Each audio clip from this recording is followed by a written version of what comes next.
ton prénom, c'est comment déjà? Ah, c'est Bob. Bob, ça Alias galère. Boban, mais tu peux m'appeler Bob. Bob. Ouais.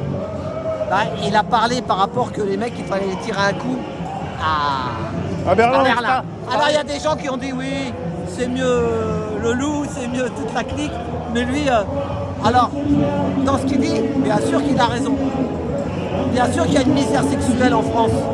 Parce que moi, je connaissais un ami qui m'a emmené, tu sais où, à la Jonquera. À Yankara, oh putain, c'est un bordel là-bas. Voilà, il connaît tout. Oh là là là, t'as tous les trous du cul d'une 93 qui partent là-bas, perdre leur pucelage et les tirer leur camp. Si, ici, ça frime, ça roule des mécaniques, mais là-bas, ils viennent pour les trafics d'alcool, cigarettes et de drogue. Mais en même temps, il y a plein de maisons closes à la frontière franco-espagnole, et les mecs, c'est... Attends, mais lui, il est trop radical. Attends, Alors... attendez. Parce qu'il n'y a pas que des hommes qui écoutent à ça, il y a des femmes aussi. Ouais, c'est vrai. Il a beaucoup de femmes, il ne faut pas oublier les femmes. Donc lui, il est un peu radical. Donc moi, j'ai 40 ans de nuit. Moi, j'ai ma femme, comme j'ai déjà dit une fois à Rémi, j'ai profité quand j'étais jeune. Maintenant, je me suis calmé. Il faut profiter quand on est jeune, les gars. Maintenant, voilà. C'est quand même la misère sexuelle, ces trucs-là. Moi, je suis rentré, j'ai mon ami, lui, il y a été. Moi, j'étais avec ma femme en vacances. Je lui ai dit, t'inquiète pas, je suis jamais rentré là-dedans, je voudrais voir. Mais il y avait des Russes, de tous les pays, des Sud-Américaines. C'est la misère, j'ai vu la misère. C'est un peu la misère, c'est puis là. Ah, mais c'est glauque là-bas. Ah bah, moi, je ne sais pas comment c'est à Berlin, je n'ai pas été à Berlin. Mais il faut essayer de remettre les pendules à l'heure. Pour les femmes aussi, parce que la panacée, c'est pas... Lui, il croit que... Il dit, si on fait... On va au pute, parce que ça s'appelle comme ça, un chien. Il dit, on prendra moins de drogue. Voilà ce qu'il dit. Il a dit, on prendra moins de drogue si on va au pute. Attends, moi, je vais te dire. Ah, vas-y, je crois qu'on va faire une vidéo à part à ce sujet-là. Ah, bah non, c'est un sujet de société, mais il y a des gens qui vont te dire qu'en France, ils sont prêts pour ouvrir les claques. Ils sont prêts pour ouvrir les maisons closes. Il faudrait ouvrir les maisons closes. Parce qu'il a raison. À Jonquera en Allemagne, c'est l'argent de la France qui va là-bas. Ouais, ça pourrait rapporter plus d'1 milliard d'euros, ça, net bénéfice. Mais attends. Moi, la dernière fois, je vais m'expliquer. Mais une vidéo à part parce que je préfère les vidéos courtes. Moi, j'étais moqueur la dernière fois. Toi-même, tu rigolais derrière le téléphone, mais je savais pas que ça allait créer une polémique. Quoi, tu vois. Il y a même des gens qui m'ont défendu. Il y a un mec il a cité Pierre Bourdieu. Le mec, il a cité Pierre Bourdieu pour me défendre. Mais, écoute, déjà le titre que tu as mis là, Réservoir Apps, déjà ça m'a fait mourir de rire. Ensuite, maintenant j'ai exagéré les chiffres, par exemple sur les 60 à 70% des Français qui tirent leur crampe dans les maisons closes en Allemagne. Non, c'est un peu exagéré. Certes, il y a une grande majorité de Français qui vont dans les maisons closes, Belgique, Allemagne, Hollande aussi. Mais c'est essentiellement la clientèle étrangère en Allemagne, c'est française, anglais et américain. Mais une grande majorité française parce que forcément l'Allemagne est pas loin de la France. Maintenant, pour le chiffre des 18 millions de gens condamnés à la solitude, hommes ou femmes, voilà, c'est malheureusement vrai et c'est juste une moyenne. Si ça se trouve, c'est plus de 20 millions de personnes. Maintenant, là, je vais être sérieux parce que j'étais moqueur la dernière fois en disant oui, il faut faire l'amour pour plus être malheureux. Non, il a raison, Trotti. Le sexe, ça n'arrange pas tout. Malheureusement, on vit dans un pays qui a beaucoup de tabous. Moi, en fait, là, je vais être sérieux. Ce qui est vraiment dérangeant dans ce pays, c'est que la France est empoisonnée par ses tabous. Par exemple, le tabou de la misère sexuelle, affective et sentimentale dont les femmes et les hommes sont touchés. Malheureusement, ce genre de tabou est malheureusement très connu à travers les 4 coins de la planète. Que je sois en Allemagne ou en Amérique du Sud ou en Espagne, tout le monde me dit mais pourquoi les Français sont mal dans leur peau? Maintenant, il y a l'autre tabou, la consommation de drogue. La France est le plus gros consommateur de drogue et d'antidépresseurs en Europe. C'est grave, c'est inquiétant. Ensuite, on parle pas même de communautarisme, mais plutôt de racisme intercommunautaire qui fait le jeu des partis politiques, que ce soit le Front National ou autre. Par exemple, On n'a pas le droit de dire que les Africains, une partie des Africains sont racistes contre les Antillais, contre les rebeux, etc., etc. On va trouver toujours des boucs émissaires qui n'ont rien à voir avec les problèmes et les tabous de la société française. Par exemple, on va dire que tout ça c'est la faute à l'islam, mais c'est bidon, c'est bidon. Il faut faire comme l'Allemagne. Tu sais, le point commun entre l'Allemagne et les États-Unis d'Amérique, c'est que c'est des pays qui sont bourrés de défauts, mais ils ont le courage d'assumer leurs défauts et de voir leur propre autocritique. La France ne fait pas d'autocritique. Et quand on fait l'autocritique de la France, on utilise le terme de French bashing. Mais c'est faux. On est en train de dénoncer les tabous de la société française qui empoisonnent la France à tous les niveaux. Voilà, attends, je vais y aller moi maintenant. Il a raison. Mais alors, il y a l'histoire de l'Église, il y a l'histoire des politiques. Les politiques, tu les vois avec des mannequins, avec des vedettes de la télé. Eux, ils ont le droit, alors que les gens, ils ont le droit d'avoir des canons et tout, tu sais, hein. Des fois, ils sont petits, et leurs nanas, elles mesurent 2 mètres, c'est des mannequins. Et nous, les Français, on n'a pas le droit. Si le gars, il veut se faire un plaisir, moi, je lui dis là. Mais, voilà, moi, ce que je veux dire, c'est que la vie, c'est pas ça. La vie, l'amour, moi, je dis que l'amour sans amour tue l'amour. L'amour sans amour tue l'amour. Mais le gars qui n'a... Attends. Mais le gars qui n'a pas de femme, qui veut envie d'aller... moi, je ne l'interdis pas, je suis d'accord avec toi. Mais ce qu'il dit, c'est qu'il y a beaucoup de tabous. C'est vrai que les politiques, ils ont le droit de tout faire. C'est faites ce que je dis, mais pas ce que je fais. On a vu encore un monsieur Griveaux qui faisait des je sais pas quoi. J'ai même pas vu la cassette, j'ai pas envie de la voir. Personne n'a réussi à la voir. Mais, il a raison qu'il faut essayer de libérer un peu les choses. Pourquoi les Français sont obligés d'aller à Berlin? Ça, mais moi je dis que c'est pas la panacée. Et qu'il faut savoir pourquoi un mec, il a tout. Quand t'es jeune, c'est normal. Et quand t'arrives à 50, 60 ans, moi j'ai qu'il faut se caser, être avec une femme et pas bouger, pas la tromper pour être heureux. Parce que si tu trompes ta femme, tu vas au claque, ta femme elle est malheureuse. Et à un moment ou à un autre, le couple, ça clash. S'il y a des enfants, c'est le bordel. Moi, je suis pas abonné à ça. Hein. Je veux pas pour... Les gens d'accord que t'es pas... Non. Je crois qu'il a mal compris. Hein. Non, attends, je t'explique. Parce qu'il faut quand même que je me présente aussi. Moi, j'ai... Voilà. Il y a trop de bruit là. S'ils foutent la son à fond, ils arrêtent pas. Juste par là.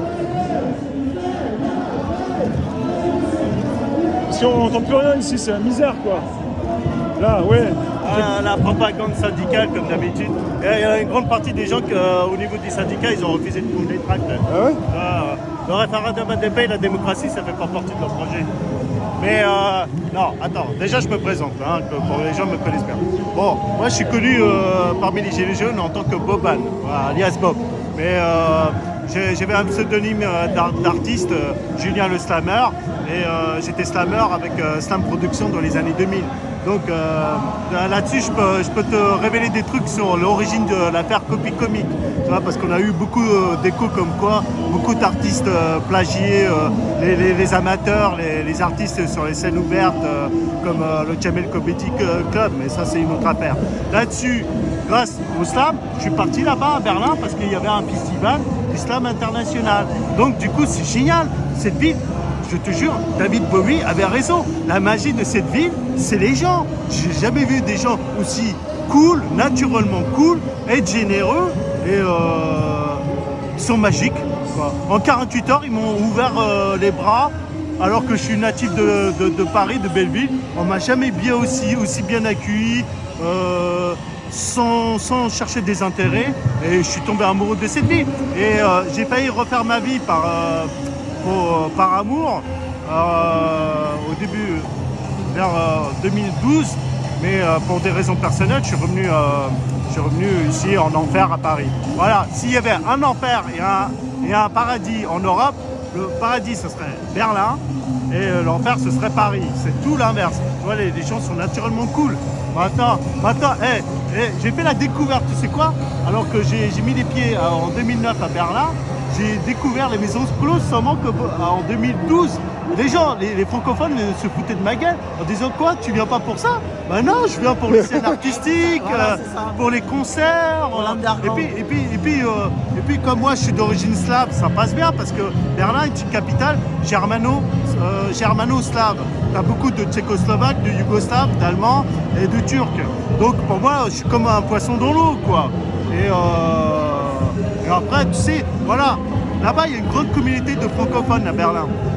Tu as les Belges, les Suisses, les Canadiens, les expatriés de la première heure, ceux qui ont construit les squats artistiques comme Urban Spray, et pour la plupart c'était des aventuriers, artistes, archinaux, mais bien. Aujourd'hui, maintenant, tu as la nouvelle vague de Français, c'est des macronistes, et ils viennent comme le Schtroumpf à lunettes, ils sont perçus, ils sont arrogants, arrivistes, ils pensent que Berlin est à eux, mais au bout de 6 mois, ils se font virer par les Allemands.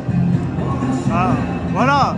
Donc, il a raison, attendez. donc les gens, les francophones me disent, mais qu'est-ce qui se passe en France? Non, mais il a raison. Bien avant l'insurrection populaire des Gilets jaunes, les gens me disent, mais pourquoi les Français sont mal dans leur peau comme ils sont mal dans leur ben, cœur? attends, il a raison. Parce Et donc que, c'était pour revenir au non, mais tabou. t'as raison. Les tabous empoisonnent la société française. Écoute. Voilà. Moi La j'ai 40 ans, drogue, écoute-moi, j'ai 40 ans de nuit, 40 ans de nuit de taxi.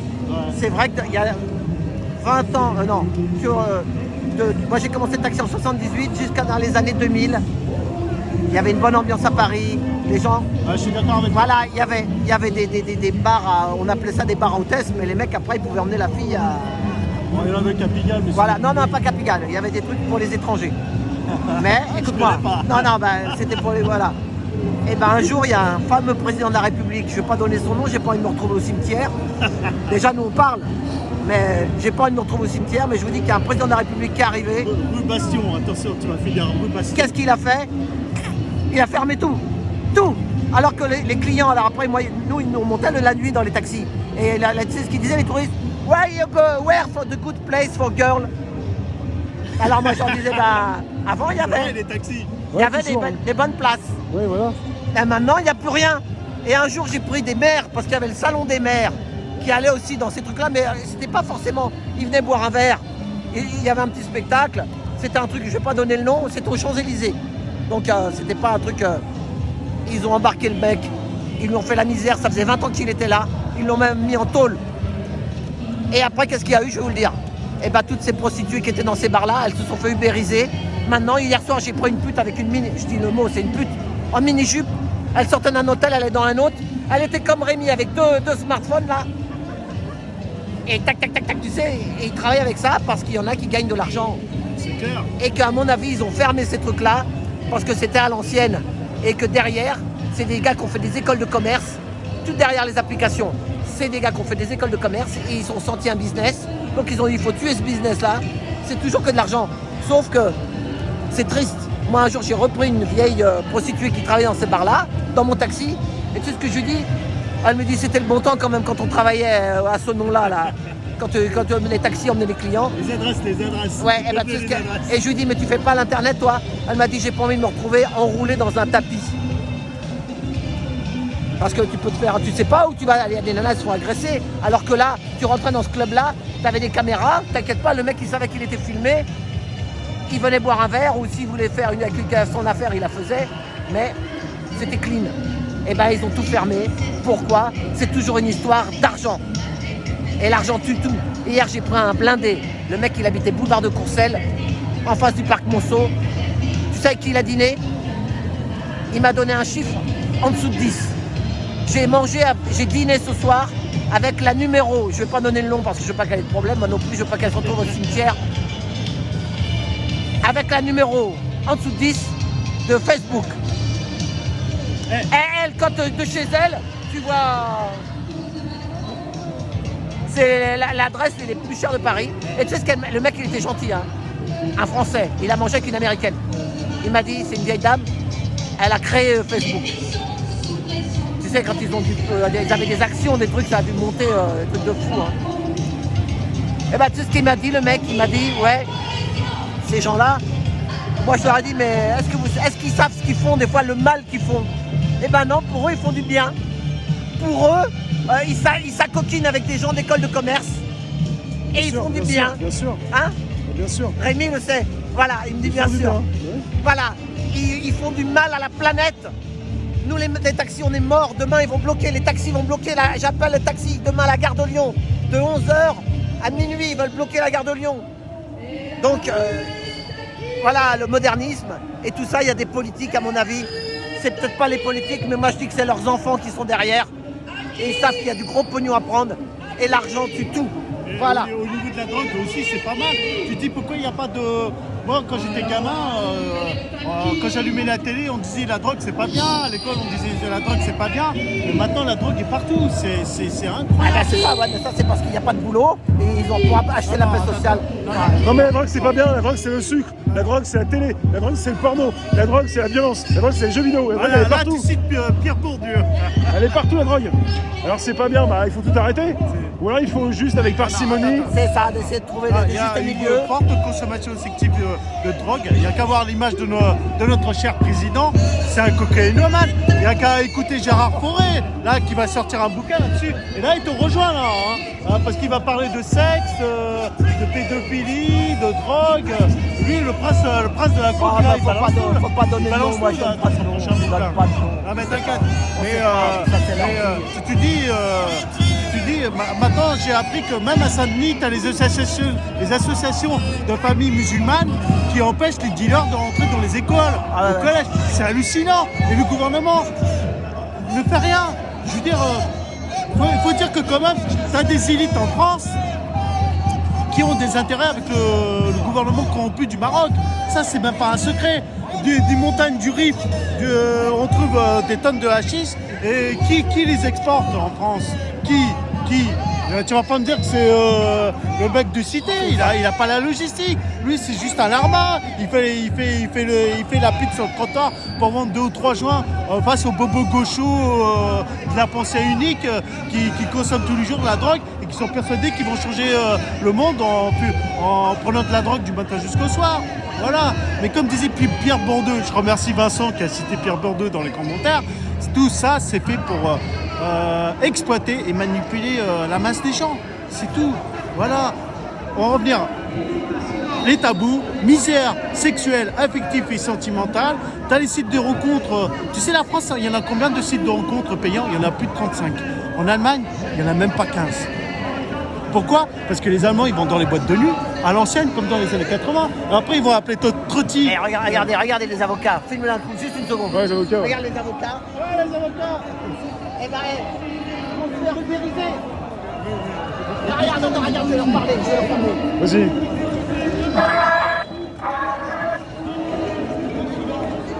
Bonjour, messieurs les avocats et les avocates. Je suis chauffeur de taxi. Vous allez vous faire ubériser comme les taxis. Les avocats vont se faire ubériser comme les taxis. Les petits avocats, pas les avocats de grandes affaires. Mais les petits avocats, ils vont vous ubériser comme les taxis. Absolument, hein, ça. Pardon? Ah bah, il faut pas vous laisser faire. Mais je vois que mais ils vont vous ubériser, c'est vrai ou pas? C'est leur intention, mais non, on ne se laissera pas faire. Ah, monsieur, c'est tellement difficile de se battre contre le capital. Ils ont trop d'argent, monsieur. Beaucoup trop. Trop d'argent. Beaucoup trop. Voilà, et là, vous croyez que vous étiez épargné, mais là, Ah oui. je crois que les avocats... Et en tous les cas, nos vies valent beaucoup mieux que leur argent. Bravo, monsieur. Et puis, vous êtes costaud, vous parlez, parce qu'il y en a beaucoup qui n'osent pas parler. Ils se disent, j'aurai plus d'affaires, je vais perdre mon cabinet.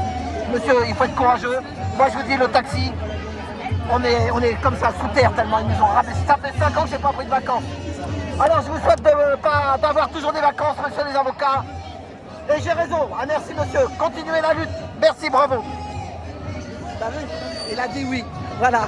Donc, vous voyez, messieurs, dames, qu'on raconte pas que des conneries avec Bob Sinclair. Voilà, mais moi, je dis quand même, la vie, c'est d'avoir sa femme et d'être bien avec. Par contre, il y a des gens, ils sont dans la solitude, ils n'ont pas de femme. Bah, ça, mais... Enfin, voilà, Rémi. Allez. Hey, Bob. Bob, pour finir alors, Hein? on se dit au revoir. Ah ouais, on se revoit tout à l'heure. Attends, je reste avec lui. Voilà, allez, Voilà, salut, n'oubliez pas, il faut casser les tabous. C'est le seul moyen de sauver la vie.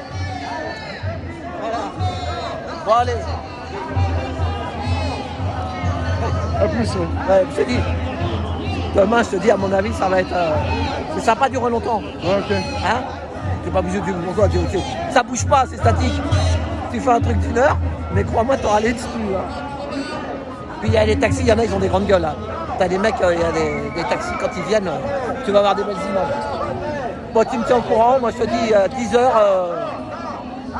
Ok, on voit ça. Hein, 10 heures. Dis pas plus. À la station de taxi, là, tu sais, sous la tour, là. Voilà. Bon, allez. Salut Rémi. Ciao. Heureusement qu'il y a Rémi. Heureusement que le jour qu'ils vont couper Rémi, on est mort. Ça veut dire qu'on est mort. Donc ça veut dire qu'il y a encore quand même. Il faut quand même garder. Si la politique, on peut dire tout ce qu'on veut, mais tant qu'il y a des Rémi, qu'on peut parler, nous, le peuple, c'est qu'on a encore un peu d'espoir. Mais le jour qu'on pourra plus, alors là. Voilà, allez, achetez Astérix. Numéro 37. Les jeunes dans la galère de cette société-là, on en